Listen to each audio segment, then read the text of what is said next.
The critical patriot دیکھنے والے سب دوستوں کو خوش آمدید. آج میرے ساتھ اسلام آباد سے شریک گفتگو ہیں پروفیسر ڈاکٹر ساجد خاکوانی صاحب. خاکوانی صاحب کا آبائی تعلق تو ملتان سے ہے اور وہیں سے انہوں نے اسلامیات میں پی ایچ ڈی کی, لیکن کافی عرصے اسلام آباد میں مقیم ہیں اور وہاں F10 کالج میں اسلامیات کے استاد ہیں. سر, آپ کا تھیسا اسپین پہ, مسلم اسپین پہ, جی جی جہاں مسلمانوں نے 800 سال تک حکومت کی. تو میں آپ کا ایک آرٹیکل دیکھ رہا تھا جس میں آپ نے لکھا کہ وہاں پہ دنیا کی سب سے بڑی یونیورسٹی, سب سے اچھی یونیورسٹی جو تھی وہ قرطبہ یونیورسٹی تھی, جہاں پوری دنیا سے اسٹوڈنٹس آتے تھے. تو اس کے ساتھ ہی آپ نے یہ بھی لکھا کہ کتب خانوں کے اندر ایک کمرہ موسیقی کے لیے مخصوص ہوتا تھا تاکہ تھکاوٹ دور کی جا سکے. جی جی ہمارے علماء تو یہ کہتے ہیں کہ موسیقی تو حرام ہے, تو وہاں پہ کیسے موسیقی کی گنجائش نکالی گئی اور آپ تحسین کر رہے ہیں اس چیز کی؟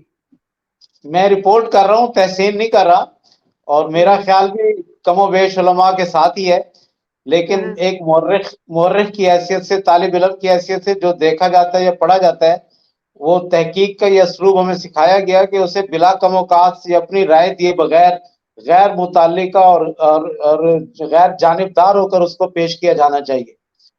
تو اس لیے چونکہ وہاں یہ چیز موجود ہوتی تھی تو ہم نے لکھ دی. اب عموماً آپ بھی صحافی ہیں, یہ لکھا ہوتا ہے رسالوں کے اوپر, اخبارات کے اوپر, کہ ادارے کا لکھنے والے کی رائے سے متفق ہونا ضروری نہیں ہے.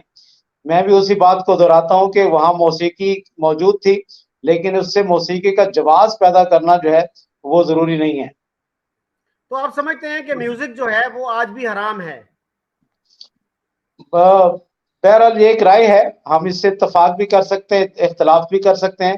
میں اس گفتگو میں یا بحث میں تو نہیں جانا چاہتا, لیکن ایک بات ضرور عرض کرنا چاہتا ہوں کہ 1,24,000 انبیاء گزرے ہیں اور کم و بیش اتنے ہی صحابہ کرام گزرے ہیں. ہم ان میں سے کسی کے ساتھ اس طرح کا سابقہ لا کر نہیں پاتے کہ فلاں صحابی یا فلاں نبی کوئی طبلہ نواز تھا یا موسیقی کا بڑا ماہر تھا یا گویا نچیا تھا یا ڈھولکی بجاتا تھا یا کوئی ڈانسر تھا. یعنی بلکہ حقیقت تو یہ کہ یہ الفاظ اس طرح کی ہستیوں کے ساتھ ملانا بھی ایک طرح سے گستاخی محسوس ہوتا ہے. لیکن بہرحال کچھ علماء اس کے جواز کے قائل ہیں, ہمیں ان سے بھی کوئی اختلاف نہیں ہے. ہر کوئی اپنے اپنی جگہ پر اپنے اپنے رب کے سامنے اپنے اعمال کو پیش کرے گا, پھر وہی سب فیصلے ہو جائیں گے.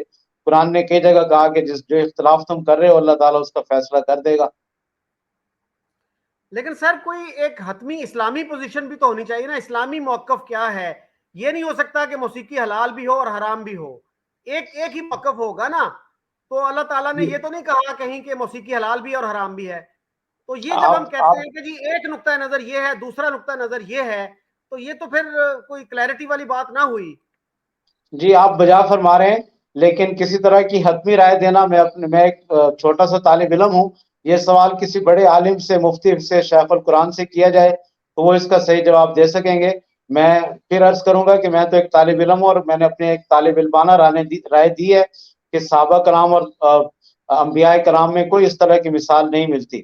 اب اس کے آگے ذیلی مباحث ہیں, اس کے لیے میں اپنی کم علمی کا مجھے اعتراف ہے کہ میں اس کے اندر نہیں جا سکتا یا نہیں جانا چاہتا. علماء کرام ہی اس کے بارے میں بہتر رائے دے سکتے ہیں.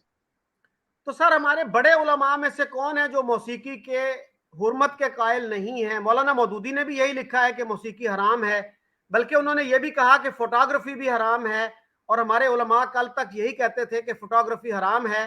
اب جو ہے ان کی پوزیشن کافی مختلف ہے. تو یہ کیا چیز ہوا کہ بھئی کل حرام تھی چیز ایک, آج حلال ہو گئی ہے؟ علماء کے سامنے جب یہ بات کی جائے کہ کیا آپ مانتے ہیں کہ موسیقی روح کی غذا ہے, وہ کہتے ہیں کہ جی ہاں ہم مانتے ہیں. پھر جب ان سے کہا جائے کہ آپ سنتے کیوں نہیں ہیں, تو وہ اس کا جواب دیتے ہیں کہ غذا حرام بھی ہوتی ہے اور حلال بھی ہوتی ہے, تو ضروری ہے کہ حرام غذا سے بچا جائے. جہاں تک فوٹوگرافی کا تعلق ہے تو قرآن مجید نے سورہ مائدہ کے اندر اکراہ یعنی مجبوری کے لیے حرام کو حلال کرنا جائز قرار دیا ہے. تو فوٹوگرافی جہاں بہت زیادہ کباتے ہیں, وہاں ایک پہچان کا بھی اپنے اندر ایک کرینہ رکھتی ہے, جو ایک ضروری چیز سمجھی جاتی ہے, جس کو مجبوری بھی سمجھا جاتا ہے. تو اس لیے علماء نے بطور اکراہ کے, مجبوری کے فوٹوگرافی کو جائز قرار دیا ہے ضرورت کی حد تک. لیکن موسیقی میں بعض علماء بہت متشدد ہیں اور اس کو جائز نہیں سمجھتے، بعض نرمی بھی کرتے ہیں، لیکن اس کا حتمی فیصلہ علماء ہی کر سکتے ہیں، میں تو ایک طالب علم ہوں۔ اچھا سر، اسپین کو ہمارے بہت سارے جو اسکالرز ہیں مسلمان، عام مسلمان بھی بہت آئیڈیلائز بنا کے پیش کرتے ہیں اس کو کہ بہت اچھا ایک پیریڈ تھا وہ مسلمانوں کی تاریخ کا، لیکن آپ نے جو لکھا اس کے بارے میں کہ وہاں پہ بعض ریاستوں کے عمراء کی جو فوج تھی اس کی تعداد حرم کی عورتوں سے بھی کم ہوتی تھی، تو یہ جی، تو کوئی اتنی اچھی پکچر نہیں پینٹ کر رہے آپ اس کی۔ جو تعریف کی جاتی ہے وہ ان کے دور عروج کی تعریف کی جاتی ہے، اور جی یہ جو جی میں نے یہ بات لکھی ہے کہ ان کے رسالے کی سپاہیوں کی تعداد ان کے حرم کی عورتوں سے کم ہوتی تھی، یہی پھر بالآخر ان کے زوال کی وجہ بنی۔ اچھا سر، قرآن میں کہا گیا ہے کہ فرقہ بندی شرک ہے، تو اس کے باوجود ہمیں اتنے فرقے نظر آتے ہیں نہ صرف پاکستان میں بلکہ پوری اسلامی دنیا میں، تو اس کی کیا وجہ ہے؟ کیا قرآن کا یہ حکم ان تک نہیں پہنچا؟ اس کی بہت ساری وجوہات ہیں۔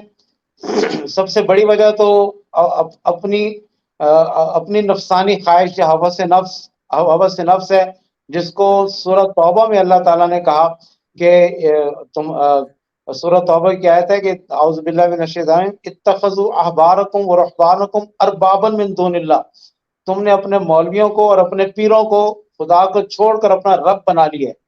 جب پیروں کو اور مرشدوں کو اور علماء کو رب بنا لیا جائے گا تو پھر رب ہوتے ہوئے تو کوئی دوسرا رب تو کبھی دوسرے کا شرک برداشت نہیں کرتا۔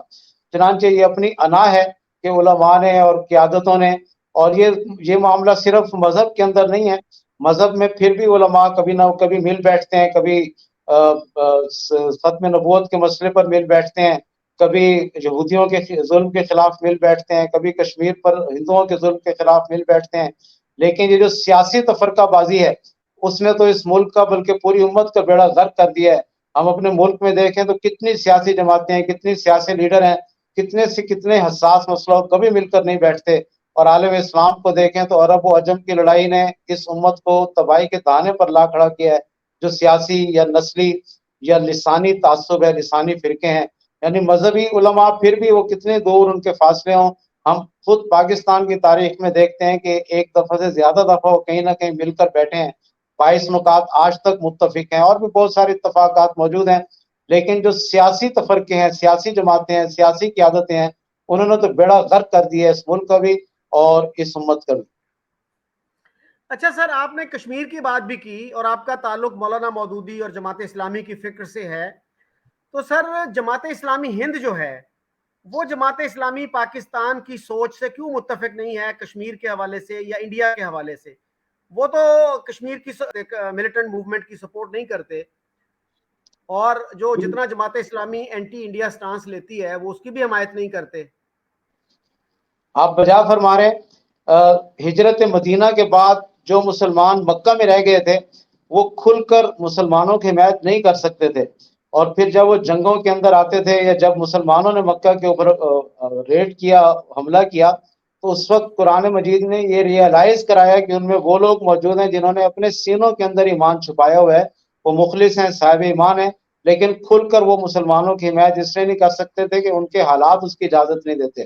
اور ہمارا بھی یہ خیال ہے کہ اگر ہندوستان کی جماعت اسلامی یا وہاں کے رہنے والے اہل اسلام کھل کر اگر اس جہاد کشمیر کی حمایت کریں گے تو انہیں زبردستی کچل دیا جائے گا، اور حالت اکراہ میں اپنے ایمان کو چھپانا شریعت نے جائز قرار دیا۔ تو آپ یہ کہہ رہے ہیں کہ جماعت اسلامی ہند تقیہ کر رہی ہے؟ تقیہ تو ایک الگ اصطلاح ہے، اس کا اس سے کوئی تعلق نہیں ہے، لیکن یہ ہے کہ وہ کھل کر اپنے موقف کا اظہار نہیں کرتے، کیونکہ انہیں اپنا سروائیول، اپنی زندگی کی جنگ درپیش ہے، اور زندگی اور جان بچانے کے لیے کسی طرح کے بھی کمپرومائز کی ہماری شریعت نے اجازت دی ہے۔ سر انڈیا کے مسلمان تو بہت احتجاج کرتے رہے ہیں، کون سا ایشو ہے جس پہ انہوں نے احتجاج نہیں کیا؟ وہ کھڑے ہوتے ہیں، سڑکوں پہ نکلتے ہیں، جلوس نکالتے ہیں، سر تن سے جدا، سر تن سے جدا کے نعرے لگاتے ہیں۔ کون سی آزادی ہے جو ان کو میسر نہیں ہے؟ اگر وہ یہ سمجھتے ہیں کہ کشمیر میں ظلم ہو رہا ہے اور کشمیر پاکستان کا حصہ ہے تو وہ کھل کر کیوں نہیں بول سکتے؟ میں آپ سے جزوی اختلاف کروں گا۔ یہ جی انڈیا کا پریس یا حکومت یہ تاثر دینے میں اگرچہ آگے آگے ہیں کہ وہاں کے مسلمان آزاد ہیں، لیکن حقیقت اس کے بالکل برعکس ہے۔ آج بھی بمبئی کے پوش علاقے میں کسی مسلمان کی کوئی جائیداد نہیں ہے، ان کو وہاں سے جائیداد نہیں لینے دی جاتی۔ وہاں مسلمان لڑکیوں کو مجبوراً ہندوؤں سے شادی کرنی پڑتی ہے، مسلمان لڑکوں کو نوکریاں لینے کے لیے، پروموشن لینے کے لیے مجبوراً ہندو لڑکیوں سے شادی کرنی پڑتی ہے۔ اور یہ صرف مسلمانوں کے ساتھ ہی نہیں ہے، وہاں جتنے بھی ہندوؤں کے علاوہ غیر مذہب کے لوگ ہیں، بلکہ ہندوؤں کے اندر بھی برہمن کے علاوہ جو دوسری ذاتوں کے لوگ ہیں، جو شودر ہیں یا کھشتری ہیں یا ویش ہیں، ان کے اوپر بھی یہی ٹف ٹائم ہے، یہی مشکل وقت ہے کہ برہمن انہیں آگے نہیں بڑھنے دیتا اور نسلی تعصب بری طرح سے وہاں حائل ہے۔ اور یہی معاملہ مسلمانوں کے ساتھ بھی ہے کہ وہ اپنی سروائیول کی جنگ وہاں لڑ رہے ہیں اور بری طرح خوف کے سائے کے نیچے وہ وہاں موجود ہیں۔ اچھا سر، آپ کو پتا ہے کہ جنوبی ایشیا کا امیر ترین مسلمان جو ہے انڈین ہے وہ، اور ان کا نام ہے عظیم پریم جی۔ ان کی کمپنی کا نام ہے وپرو، جو نہ صرف انڈیا میں بلکہ امریکہ اور برطانیہ اور یورپ تک میں وہ جابز دیتے ہیں لوگوں کو آئی ٹی کی، اور آئی ٹی کا زار کہا جاتا ہے ان کو انڈیا میں۔ اور سر دلی، آپ نے کہا کہ ممبئی میں کسی مسلمان کے پاس پوش علاقے میں کوئی پراپرٹی نہیں ہے، تو سر یہ شاہ رخ ہے، سیف علی خان ہے، عامر خان، اے آر رحمان، یہ سر جھونپڑیوں میں رہتے ہیں سب کیا؟ انہوں نے یہ نام کے مسلمان ضرور ہیں، خود ان کے اپنے بیانات آتے رہتے ہیں۔ شاہ رخ کا اپنا بیان خود میں نے پڑھا، یہ سنی سنائی جی بات نہیں ہے، خود میں نے پڑھا کہ میں صرف نام کا مسلمان ہوں۔ اور شاہ رخ خان نے اپنے گھر کے اندر مندر بنائے ہوئے ہیں اور اس کی بیوی بھی مسلمان نہیں ہے۔ یعنی یہ وہی میری ہی بات، میری ہی موقف کی حمایت ہو رہی ہے کہ اتنے بڑے بڑے لوگوں کو بھی اپنا وہاں زندہ رہنے کے لیے ہندوؤں کی معاشرت کی سہارا لینا پڑتا ہے۔ اچھا سر، جو متعصب ہندو ہیں کیا وہ یہ چاہیں گے کہ ان کی بیٹیاں جو ہیں وہ کسی مسلمان سے شادی کریں؟ جب کسی شودر کی بیٹی کے ساتھ کوئی ہندو بھی شادی نہیں کرے گا تو وہ کیوں جی نہیں چاہے گا کہ اس کی بیٹی اپنا گھر آباد کرنے کے لیے، خواہ مسلمان ہی ہے، مرد تو ہے نا جو اس کے ساتھ شادی کر لے۔ آپ کہہ رہے ہیں کہ جن مسلمانوں نے ہندو عورتوں سے شادیاں کی ہیں وہ سب شودر سے کی ہیں، کسی ہائی کاسٹ ہندو سے ان کی شادی نہیں ہوتی؟ میں یہ کہہ سکتا ہوں، لیکن میرے پاس چونکہ پورے معلومات نہیں ہیں، اور انڈیا کا آئین چونکہ سیکولر آئین ہے اور اس میں اس بات کی اجازت ہے کہ بلا تفریق مذہب وہ آپس میں شادیاں کر سکتے ہیں، تو اس لیے اگر ان کے ماں باپ نہیں بھی چاہتے تو وہ عدالت سے جا کر یہ شادیاں کر لیتے ہیں اور ان کے آئین کے تحت یہ شادیاں صحیح ہوتی ہیں۔ اچھا سر، وہاں پہ ایک پرومیننٹ مسلمان لیڈر ہیں اسد الدین اویسی، وہ جی کافی عرصے سے وہاں کی پارلیمنٹ کے ممبر چلے آ رہے ہیں، اور ان کے ایک بھائی ہیں اکبر الدین اویسی، وہ جو پروونشل اسمبلی ہے وہاں کی اسٹیٹ اسمبلی اس کے ممبر ہیں، اور انہوں نے چند سال پہلے یہ کہا تھا کہ ہم 25 کروڑ ہیں، تم 100 کروڑ ہو، 15 منٹ کے لیے پولیس کو ہٹا لو پھر پتا چلے گا کہ کون طاقتور ہے۔ اگر انڈیا کے مسلمان، جیسے ہمیں بتایا جاتا ہے، پسے ہوئے ہیں، غلام ہیں، تو کیا ایک غلام اور ایک پسا ہوا شخص اس طرح کا بیان دے سکتا ہے؟ بالکل دے سکتا ہے۔ جب شیر بلی کا راستہ روک لیتا ہے اور کسی طرح سے اسے نکلنے نہیں دیتا تو پھر وہی بلی اپنی جان بچانے کے لیے اس کے اوپر جھپٹ پڑتی ہے۔ اگر مسلمانوں پہ سر اتنے ظلم ہو رہے ہیں تو پھر ان کو انڈیا چھوڑ کے آ جانا چاہیے پاکستان، کیونکہ دو قومی نظریہ تو یہی تھا نا کہ ہم اتنے ڈفرنٹ ہیں کہ ہم اکٹھے رہ نہیں سکتے۔ آپ نے بھی سر ایک نوائے وقت میں آرٹیکل لکھا تھا، بڑا ڈیٹیلڈ آرٹیکل تھا دو قومی نظریے پہ، تو دو قومی نظریے کا تو تقاضا پھر یہ ہے نا کہ ان سب مسلمانوں کے لیے پاکستان کے دروازے کھول دینے چاہیے، اور جیسے کہ اولیاء مقبول جان نے کہا کہ یہ مسلمان جو تھے ان کو پاکستان آ جانا چاہیے تھا، چونکہ یہ پاکستان نہیں آئے، انہوں نے سنت سے بغاوت کی اور یہ ہمیشہ جہنم کی آگ میں جلیں گے، they will burn in hell fire۔ آپ کیا کہتے ہیں اس بارے میں؟ مجھے اس بیان سے تو اتفاق نہیں ہے، لیکن میں قائد اعظم کے دو قول ضرور نقل کرتا ہوں۔ قائد اعظم نے ایک موقع پر کہا تھا کہ جو لوگ انڈیا میں رہ جائیں گے مسلمان، وہ ساری عمر سجدہ سہوی کرتے رہیں گے۔ اور ایک اور موقع پر انہوں نے، جب وہ خیبر پختونخوا اس وقت وہ NWFP تھا اس کے دورے پر تھے، تو اس صوبہ سرحد کے آخری سرحدی لائن پر جا کر انہوں نے افغانستان کا جو بارڈر کا سپاہی کھڑا تھا اس کے ساتھ انہوں نے ہاتھ ملایا، اور پھر انہوں نے کہا کہ یہ سرحدیں شیطانی سرحدیں ہیں، اور اس موقع پر انہوں نے جو بیان دیا انہوں نے فرمایا کہ پوری دنیا کا مسلمان بحیثیت مسلمان پاکستان کا شہری ہے۔ اچھا سر، یہ شیطانی سرحدیں جو ہیں جناح صاحب نے کہا، کب کہا یہ جب وہ صوبہ سرحد کے دورے پر گئے تھے اور انہوں نے افغانستان کے سرحد کے اوپر افغان سپاہی سے ہاتھ ملایا تھا، اور تو وہ یہ یہی چاہتے بیان تھے، جی تو کیا وہ یہ چاہتے تھے کہ یہ سرحد ختم کر دی جائے اور افغانستان پاکستان کا حصہ بن جائے؟ 1940 میں جب 23 مارچ 1940 کو جب قرارداد پیش ہوئی تھی تو اس وقت بھی وہ قرارداد پاکستان کے فوراً بعد فلسطینیوں کے حق میں قرارداد منظور کی گئی تھی، اور پھر جب وہ لندن سے واپس آئے تھے تو انہوں نے مصر میں چند گھنٹے کا جو سٹے تھا ان کا ہوائی اڈے پر، اس دوران وہاں انہوں نے حکومتی اہلکاروں سے ملنے کی بجائے پسند کیا تھا کہ حضرت امام حسن البنا شہید رحمۃ اللہ علیہ ان کے ساتھ ان کی ملاقات ہوئی، اور وہاں یہ جو اخوان المسلمین کے قائدین ہیں ان کے ساتھ انہوں نے ان کے چائے کے ساتھ وقت گزارا، اور یعنی وہ قائد اعظم اور علامہ اقبال سب یہ چاہتے تھے کہ ایک ہو مسلم حرم کی پاسبانی کے لیے نیل کے ساحل سے لے کر تابہ خاک کاشتر۔ اچھا خاکوانی صاحب، میرے علم میں ہے کہ حسن البنا صاحب نے جناح صاحب کو ایک خط لکھا تھا پاکستان بننے کے بعد، جس کا جناح صاحب نے بھی جواب دیا، لیکن یہ بات میرے علم میں نہیں ہے کہ قاہرہ میں جب وہ رکے تھے تھوڑی دیر کے لیے، 1 یا 2 دن کے لیے رکے تھے وہ، کہ اس میں انہوں نے حسن البنا سے ملاقات کی۔ تو ایک تو اس کا مجھے ریفرنس بھیجیے گا، اور دوسرا مجھے یہ بتائیے گا کہ آپ نے کہا کہ مولانا مودودی نے یہ کہا تھا یا جناح صاحب نے کہا تھا کہ انڈیا کے مسلمان سجدہ سہو ہی کرتے رہ جائیں گے؟ قائد اعظم نے کہا تھا۔ اچھا سر، تو پھر ان کو کیا ضرورت تھی کہ ان سے سجدہ سہو کرواتے رہتے ساری زندگی، ہمیشہ ہمیشہ کے لیے؟